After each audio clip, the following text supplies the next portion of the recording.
Welcome to Sanford on Security, where each episode, American Security Council Foundation Senior Analyst Laurence Sanford brings you the latest in national security news and events. Mr. Sanford served as a communications officer aboard a destroyer in the U.S. Pacific Fleet, followed by 4 years as an officer in the clandestine services of the CIA. If you would like to support the American Security Council Foundation, please visit www.ascf.us. Thanks so much and have a great day.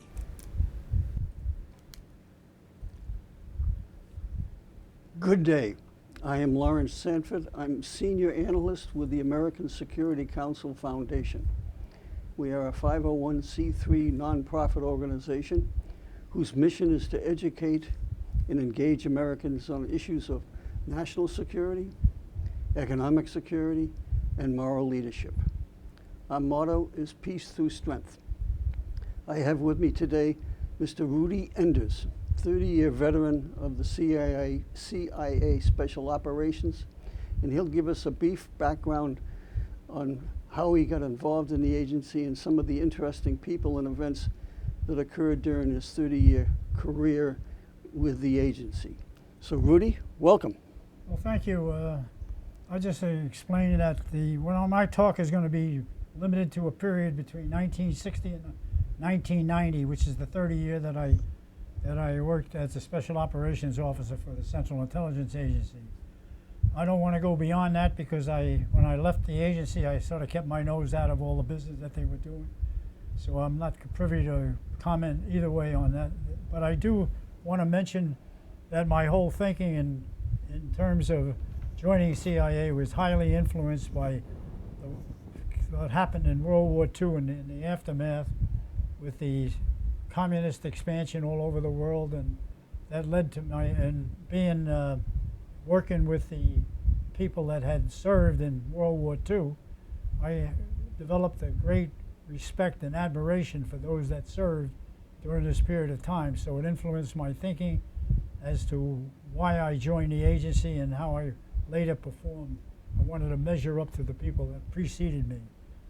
But give you some background. I'm a graduate of the Merchant Marine Academy. Prior to that, I went to Valley Forge Military Academy for a couple years, and I learned ground training, from people that had worked in World War II and were wounded in action, and they became our instructors. So I got a lot of ground training during that period. And then later, when I decided I was going to get into the Merchant Marine Academy, I got involved there because initially I went to college for a couple of years on an academic scholarship, and I was a good athlete, and I played football, so they converted it over to a football scholarship. So and then while I was there, I met a friend that knew a captain that was looking for a mate to work out in Montauk Point on a fishing boat. So I'm a fishing nut, and I really love it, and I still do. So I contacted the captain and asked him if I could take his place. His brother got drafted, so I took his place, and I worked out in Montauk as a mate on a fishing boat. And the captain of that fishing boat that I was on had been a World War II Merchant Marine captain, and he was very impressive. And that led me to want to become a ship captain. So I took the exam for Kings Point, and I graduated eventually. But a year after I went to Kings Point in the class of 1956, which started in January of 1952, I immediately entered the academy, and a year later is our C year. And my C year, I get assigned to a brand new Mariner class ship that is headed to Korea. I didn't know it at the time, but they told me it's on the other side it's in New Jersey, and my understanding of New Jersey was on the other side of the Hudson River. So I ended up driving all the way to Cape May and taking every penny I had and taxi fare.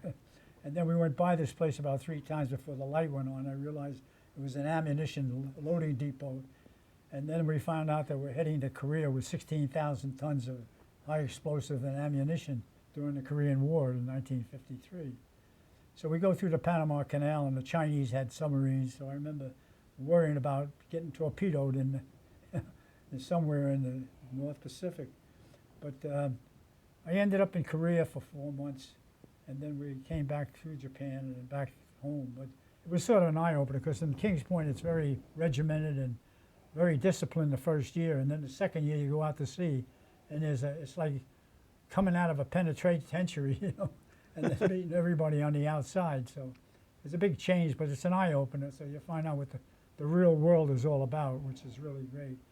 And then after that trip, I was fortunate enough, because I said, well, you owe me. I mean, I'd just been in Korea and I was treated like a slave on board the ship. So they gave me a ship. I got assigned to the President Polk, which was a passenger cargo ship that went around the world, hit 27 countries. So I got to see what life was like in India and coach in India, where people were starving to death. And it was a very interesting trip, and I learned a lot about the world on that particular voyage. So now I get to the point where I graduated from Kings Point, and I want to be a ship captain. So I sailed with Alcoa's Steamship Company, mainly because I was president of the dive club, and they hit all the places like Guadeloupe, Montalique, Barbados, St. John, St. Thomas, St. Kitts, all places where it was great spearfishing. So I was in my glory when I was sailing there. I was doing a lot of spearfishing, and I enjoyed the trips on the vessel.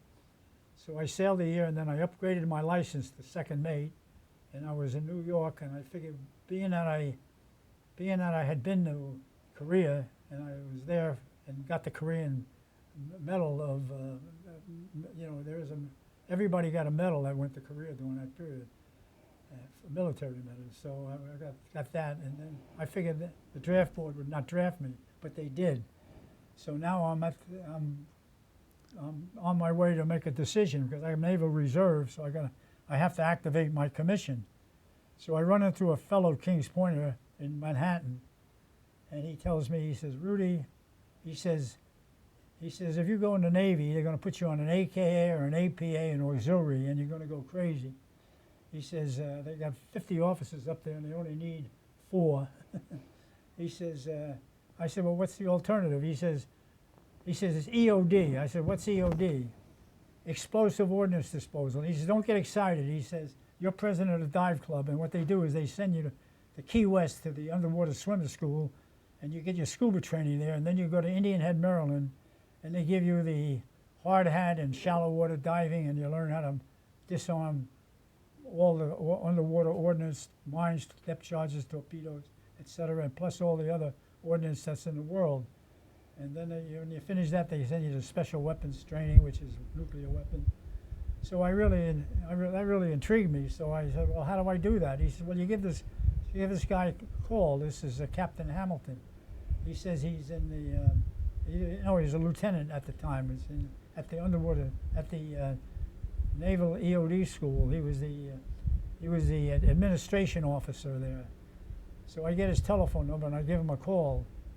So I told him I wanted to get into EOD. He said, well, we got a class starting in Key West at the Underwater Swimmer School on Friday. He says, I'll send you your orders to 90 Church Street, pick them up, and then you report in on Friday.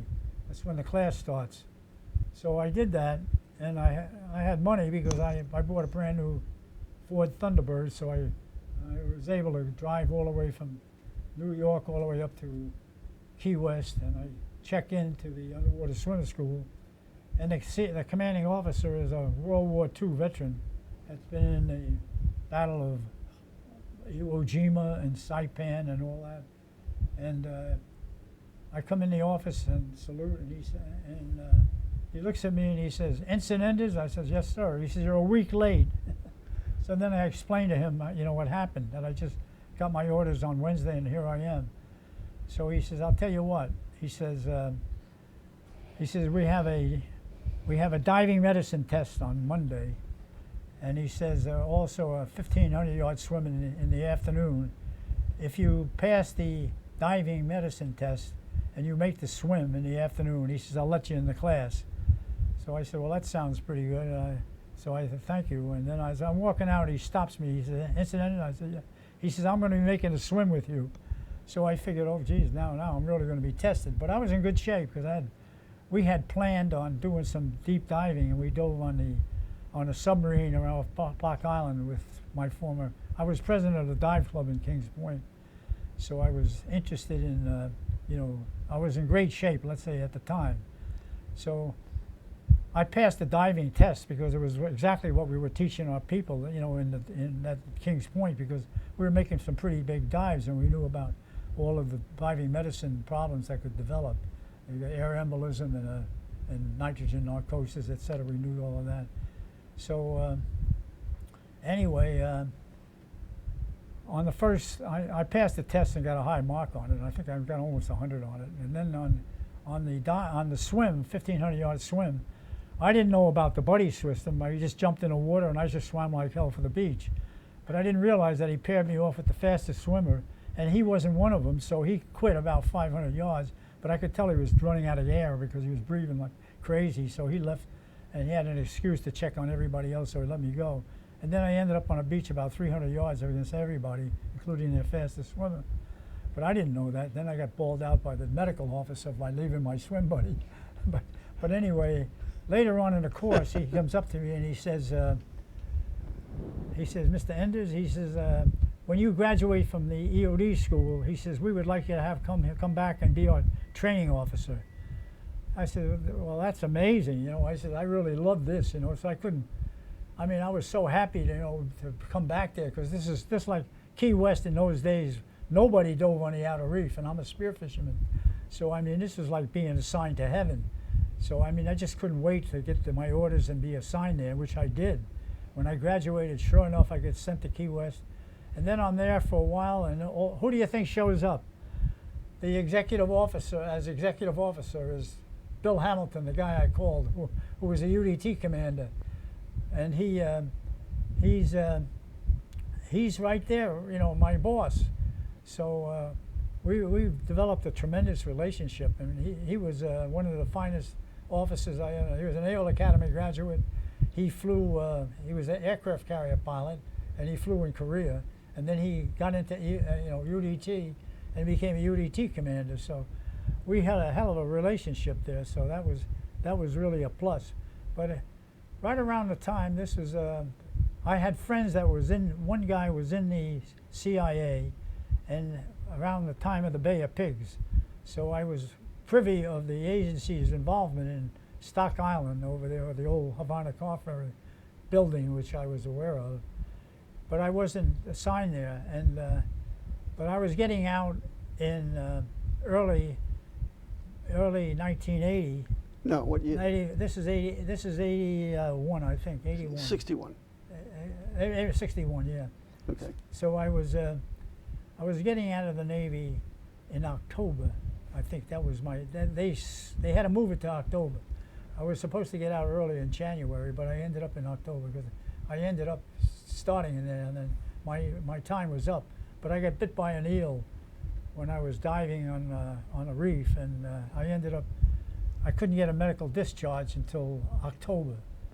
But by one day, while I'm coming to quarters in the morning, the commanding officer says, well, there's a guy that's from Washington that would like to talk to you. He's a civilian. And I said, I didn't know who he was, and I had no idea.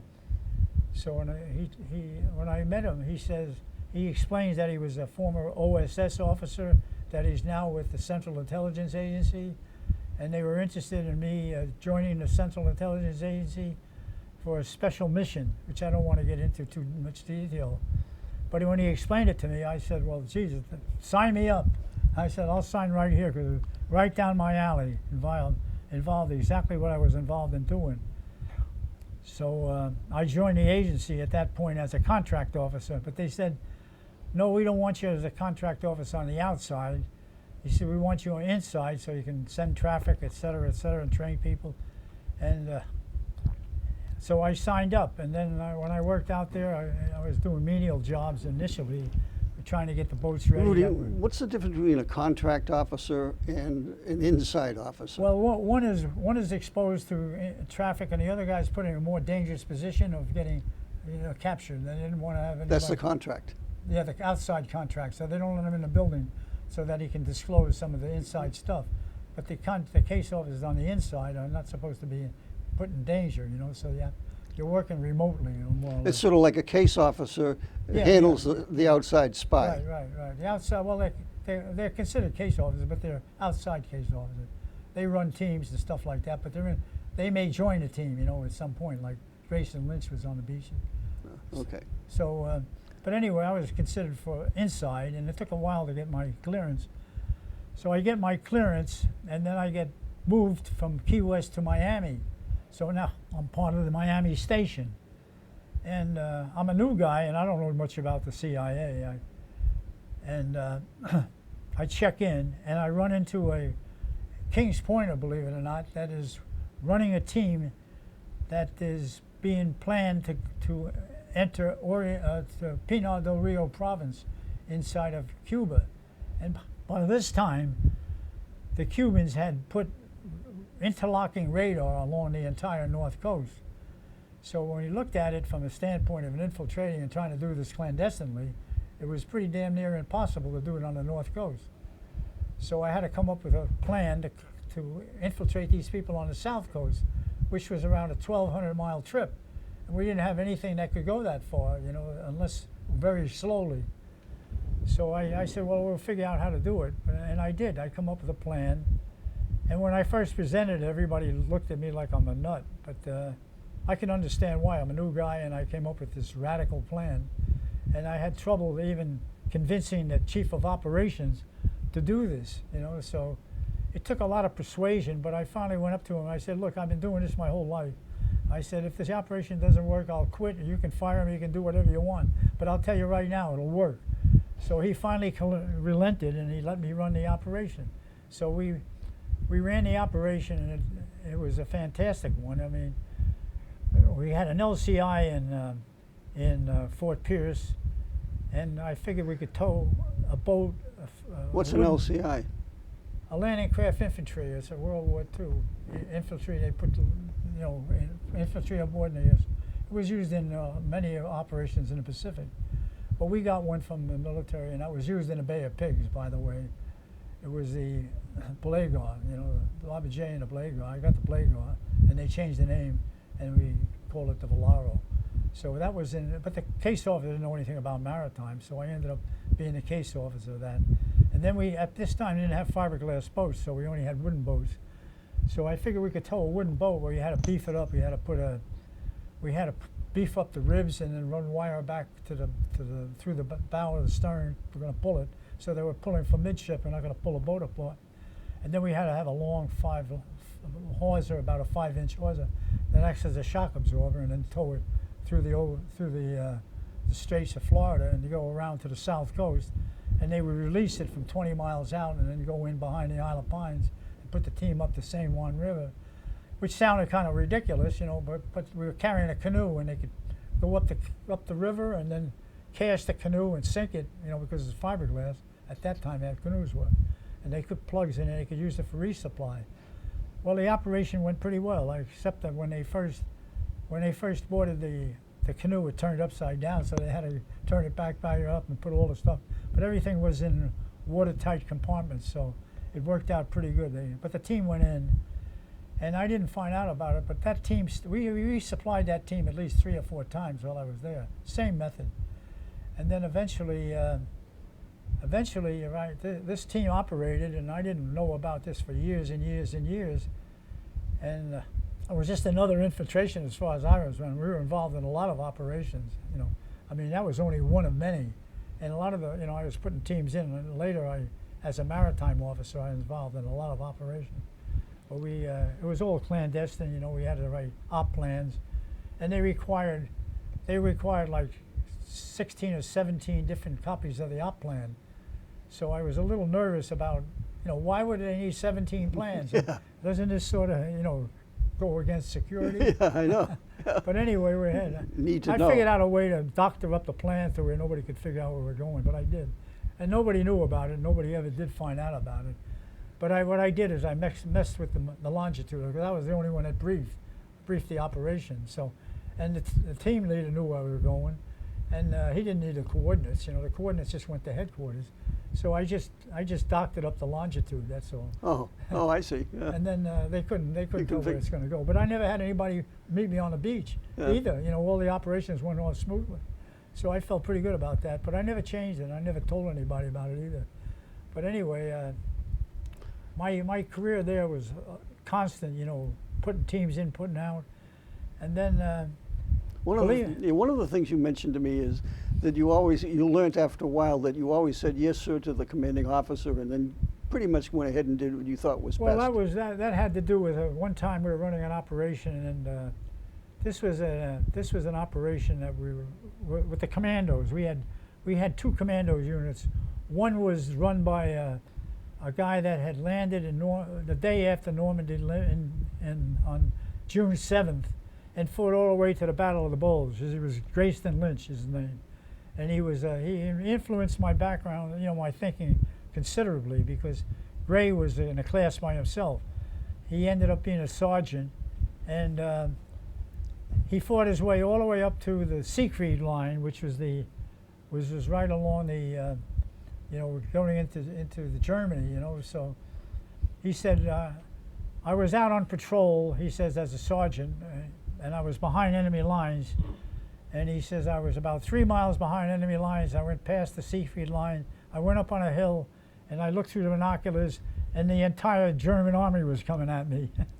And he says one day I was 3 miles behind enemy lines, and the next day I was 30 miles behind enemy lines.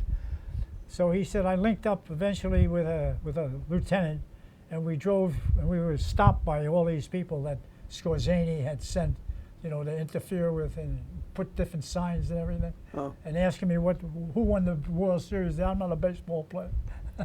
But anyway, he got stopped, and he finally ended up in a farmhouse that was pre-registered by the enemy, by the Germans, and he says I was asleep. The next time, a nice warm stove, and the next minute I was out there in the snow with.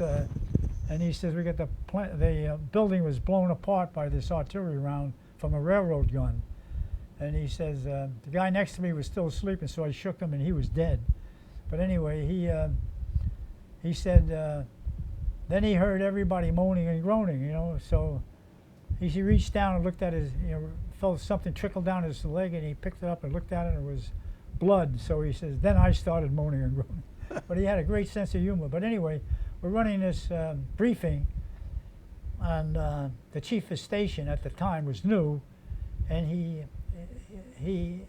gave the entire briefing, and at the end of the briefing he says, I don't want you to use 4.2 mortars, I want you to do 81. Well, the 81 meant we had to change the entire operation plan. So he started arguing with the chief of station, which is like trying to argue with a referee, he's going to lose that. So he was almost threatened with being fired, for he finally relented, and that ended up being a real mess. But what it taught me was, don't sit there and argue with your boss, because he's not going to be there when you're running anyway. We could have dropped it over to the side, and we could have told him and justified doing it. But that taught me a lesson. I'm going to do it my way, or I'm not going to take responsibility for somebody that changes my plan that I know worked. And if my plan doesn't work, I deserve to get hung. Yeah. I don't mind getting fired. A chief of station is the number one officer, the manager, the director of a CIA station. So you have a CIA station in Miami, you have a CIA station in London, and they're the number one guy in the station. So that's when they say chief of station, he's number one. But Grayston Lynch was one of the two at the Bay of Pigs. He had a lot of experience, a great officer and everything. But after that, he became claustrophobic, because leaving people behind, he couldn't take it anymore. So he was bitter, and he wrote a book, great book. It's Decision for Disaster, but it covers the Bay of Pigs. But anyway, I end up in, after Miami, that show sort of ended at right around the time, like 85.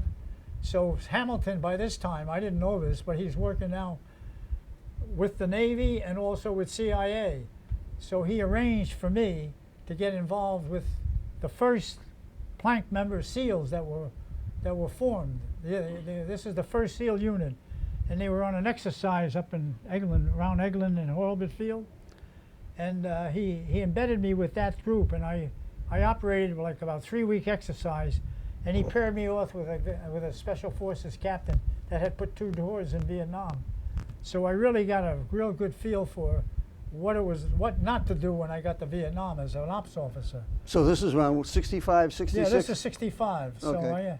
So I ended up, you know, getting shipped off to Vietnam, which is pretty interesting. But we got limited time to talk about it. But I end up right after the embassy was bombed. You know, remember Yes. and they blew the place apart. So now I show up, and you know, they told me a guy's going to meet me. Nobody met me. I was at the airport. I had to get a taxi cab and I check in. So they tell me I'm the ops officer for Benoit. So now one thing I have to do is, you know, wing it, because once they assign you, one thing about CIA, they give you responsibility, but there's no supervision to speak of, and you have the greatest support apparatus that you ever could dream of. You can get anything you want as long as you're signed and you're honest. And I learned a lot about accounting too, because I asked somebody back in the days when I was running a shipping company for the CIA. I asked the people in finance, how do I stay out of jail? So they gave me a tutorial on bookkeeping, and they say, Nevi, always make sure you pay everything by check if you can, and keep the petty cash to a minimum, because money corrupts, and you got to be sure of that. So I was very careful about making good on when I ran a company, I kept books every night and did what I said. I was very secure. But I learned a lot there. But anyway, I get to Vietnam, and I was assigned as the province officer for Benoit.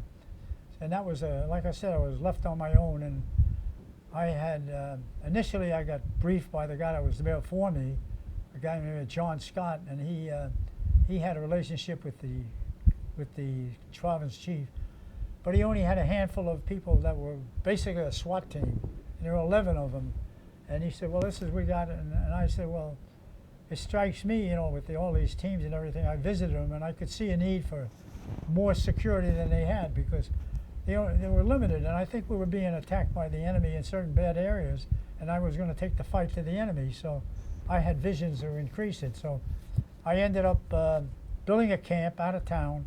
I rented the area and trained them all. I trained a 300-man force. I started out with 300 men and taught them everything, you know. Right out there in the camp, we built a perimeter defense. I put the defense around it and everything. So I was pretty busy in developing that capability. But we got unbelievable support from the agency. If I asked for something, it came, except trucks, you know. But I'll tell you one story on trucks. On trucks, I mentioned it to my PRU commander. I said, "Jesus, we only have trucks to deliver, you know, people in one truck, you know." And I said, maybe I can add a couple of vehicles, but we're limited on what we can do. He says, "You want more trucks?" I said, "Yeah." I said, "Well, I'll get some." Next day, I find they stole 3 trucks from the military. Oh, Jesus. Okay. So we had to paint them and everything else. So Sort of like Catch-22, right? I said, "Jesus, what did you do? Don't tell me, don't tell me." So I painted them all out. We used those 3 trucks. But we had a chance. Then I went out there and I took the, fight to the enemy. But I learned a lot there. You know, we had the PRUs, and I had revolutionary development teams.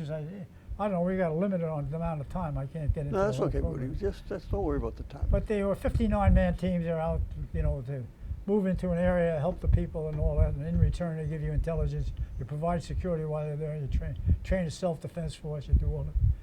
So one day, I'll give you an example. One day, my interpreter, who was a very good man, he comes running into my office. "Oh, they overran a team in Bin Long province, in Long An province. It's out on a rubber plantation, Bin Son rubber plantation. It was a team out there. So the team got pushed out of the village, you know, but there was a lot of fighting still taking place in the village. So I said, okay, well, let's take the PRUs and we'll go ahead and attack, you know. But I only had a handful of PRUs, so as we're going into it through the rubber plantation, I found the remnants of the team that had pulled out. So we had an RF, Regional Force Company, with us. So we started moving into the village. So I get into the village, and the village had a square, which is the marketplace, and it had cinder blocks about 4 feet high that is around the building that they sold everything in. And inside the building was the people that were doing all the shooting. And I saw spent cartridges all over the place. Like, they fired a couple thousand rounds against the enemy. Well, then they never surrendered. And guess what? They were the girls, the medical girls that were working as they were trained in providing medical help for the people Huh. in the village, and they were tough as nails, and they're giggling and everything else. I actually reached in my pocket, later on, and gave them bonuses out of my pocket Yeah. for what they did. But that was an eye opener. After that, I had a lot of respect for women. But I ended up taking that force, and then I was relieved by a very famous guy, Luigi Conine, who was Luigi Conine was with the first generation that ended up in Saigon. He worked with Lansdale and also Sir Robert Thompson. He was in that group, but he was an ex member of the French Foreign Legion, and then he was with OSS. He parachuted into Hanoi with Ho Chi Minh. I mean, he was an old timer, and he was involved when they overthrew the Ziem regime. They confided in him, but he was my relief. So I took him out on an operation out in Binsan. But by this time he was sort of rusty, because he was nowhere near the soldier that we had, and I was a little worried about him, but I had him in the middle of the camp. But anyway, he was my relief, and then they transferred me up to ICOR at the request of one of the guys from Miami. So I ended up being the chief of operations up in ICOR. And at that point, we started what later became the Phoenix program. We began by saying, based on my experience, because as a province officer, I had piles of intelligence that came in from I have to explain these programs because nobody will want to talk about them. But we had intelligence programs that provided intelligence. One was called census grievance, the other one was police reports, and we had all this coming in. And these reports were stacked up on my desk. And by the time I read through them, the chance to respond to the intelligence was over. So I said, we gotta have this at a lower level. So we have to distribute down the district. So let's build up these district intelligence coordination centers, and we do it. So we started in the area around Da Nang, the district around Da Nang, and we got support. We got support from Lou Walt, who was the general over there, and they provided the material. So we built intelligence centers around these areas. So then we had to come up with a name because intelligence coordination, and it was called ISEX, and that's a lot of words, Yeah. and nobody knows what the hell it is. So we had, like I said, we had a contest to name it, and the Quang Nai guy came up with the name Phoenix, and that was Fung Wang, which is Rise from the Ashes, which made sense. The public perception of the Phoenix program was that it was an assassination program. Well, that was nonsense. The whole program was intelligence coordination, just like the fusion centers today. There's no difference whatsoever. It was never designed to kill people. It was like SWAT teams. You got information on the enemy, and you had the people that were responsible for responding to that intelligence in the same room, so that you could combine the intelligence and get the reaction to come back and either preferably to capture these people, because dead men can't provide any information. Don't talk, yeah. So we wanted to capture them, and then we could get in more and more information. So if possible, capture the guy. But a lot of times they're not by themselves, so they end up with, an armed force around them. So it ends up in a big firefight. So all these operations, they were SWAT team operations, only much more difficult than any. And all of that comes into special ops, because every one of them ended up being a small special operation. Okay, so you've taken us up through the 60s. How about from the 70s to the 80s? Any particularly we were in? Well, I mean, that my whole experience there, that was Vietnam, and then I come back, and then I end up, Colby knew me, so I was actually with the deputy director for South Vietnam affairs with George Carver, when they were drafting the Paris Peace Accord. So, Carver was not one that coordinates with anyone. He was a genius, but he was very isolated and not compatible with the people that worked for him. So at the last minute, he hands us a copy of the Paris Peace Agreement for us to look at, and I looked at it and I was pissed. And I went up to him, I told him, this is a surrender document. And I said, geez, after all the fighting, is this what we put down? I said, why don't you just boil it down to 5 paragraphs? And one of them says that if you guys violate this and you take a province capital by force in South Vietnam, we're going to bomb the North for the whole year, and nobody's going to stop us. We're going to bomb until you give up, and it'll be for a whole year where you can say anything you want during that time. It won't make any difference. Put that in there, and they won't attack. But they didn't listen. No, Kissinger had his mind made up to getting out. So don't worry about the clock, Rudy. Don't worry about the time. Well, we lost. We lost. I mean, you know, we ended up, and it was obvious that this wasn't going to happen. So, Yeah. and then I went back, and I knew it was, you know, the end, pretty much an end. And then Colby, you know, he said, well, a good place to decompress is go to the Navy War College. You know, very competitive to get in there. Yeah. So I looked at very, you know, I was happy to go. Yeah. And so I ended up going to the Navy War College for a year, and it was really wonderful. I mean, Yeah. but Stansfield Turner was the superintendent at the time, and he was very good at the War College. Yeah. You know? But he sat in our lectures and everything, so I got a chance to meet him there. He ended up being a director of the CIA. Yeah, well, he was the Sync South, you know, and then under Heiser, you know, when General Heiser. But I talked to Heiser, and Heiser came up through the ranks. He was a great officer, but he ended up being CIA director because he knew Carter. So. Oh. But I guess we got out of time right now. No, why don't we, the 70s, so you were in the War College, then what did you do?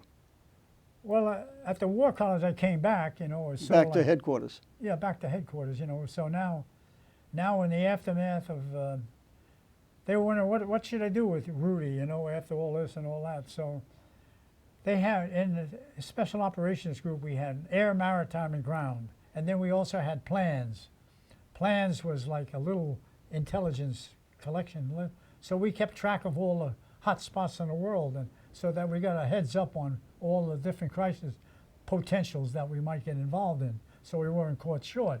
Yeah. So I was in charge. And then we also inherited what is known as the European stay-behind operation. You know, we were the link to what they call the Senior War Plan of Europe, which was a CIA officer that was in contact with all the people. If the Russians overran Europe, in each country they had a stay-behind unit that was in place. Getcha. And these people had been in business from the end of World War II to when I showed up. Wow. So, I mean, who are these people, you know? Yeah, yeah. It was highly compartmented, very secret, et cetera, et cetera. So I started, I had to learn, you know, what are we looking at? You know, what kind of people are there? Yeah. So I want to go out there and check it out because we're responsible. You know, at some point we would run them, and they were tied in, you know, special forces would have never existed after World War II if they hadn't been written into the European War Plan and an act that required special forces to link up with the stay-behind unit. So that was the whole purpose of special forces after Vietnam. So in order to do this, we had to go out there and inspect the different units that were out in the field. So we teamed up with the people from England. I got to Hereford and talked to the British SAS and also the guys that were in charge. They were, at that time, they were the ones responsible. But we visited France, we visited Greece and Italy and all the places. Oh. And we got to meet the Germans, you know. Yeah. But we went over there with an expert. I went over there as the special ops guy, and then we had one that was a counterintelligence officer. He was a character. And then we had one that was a Soviet expert. He was a very high officer in the Soviet division. Had a lot of experience. In fact, he was on the Elba with the military when they met the Russians at the Elba. Okay. And then he spoke fluent Russian and everything else. But we went and visited each one of the clandestine services. And I don't believe anything when people tell me things. I want to see it, you know. So I would go in there and say, okay, you say you have all this stuff. Let's take a look at it. Let's see. You say you have all this stuff in the money that all they have to do is draw the gold out of the bank, you know. Let's go to the bank and see if there's gold there, you know. So when I did check it out, they were all checked out. So I was very impressed. Yeah, yeah. But and also, you know, we got a chance to visit every place. Went to Norway, but it was an excellent trip. And I came back, and then I used that information because at the end of World War II, the Americans got a hold of the captured documents that the Germans got from when they went into Latvia, Estonia, and Lithuania, and that were the information that had to do with the Russians, what they did with the population. Yeah. So that's Russian population control measures. Yeah. And it's located now because the Germans captured that, and then we got a hold of it, and it's in the CIA headquarters. So now we read, what did they do? What can you expect when they overrun these countries? Oh, I Because see. who's going to survive? You know, Yeah. and this is what you're up against. You know, they're going to round up everybody between 18 and 50 and send them out to, you know, wherever, the Siberia, Yeah, and yeah. slave labor. So So you're not going to be able to live cover like you did in France in World War II, like the Yeah, USS did. gotcha. Yeah. So now these guys have to understand that. So all of the training at Fort Bragg was done based on the information that had to do with what we expected to happen in World War III. Yeah. I So get you. now I'm involved in working with the Special Forces. So now I'm going back and forth. I enjoy doing it because Yeah. I think it gets me in the field and gets me out of the office. The headquarters, yeah. So I was out there, and that's when we started working with General Kingston, and he was trained with the British Special Air Service, and so was Charlie Beckwith.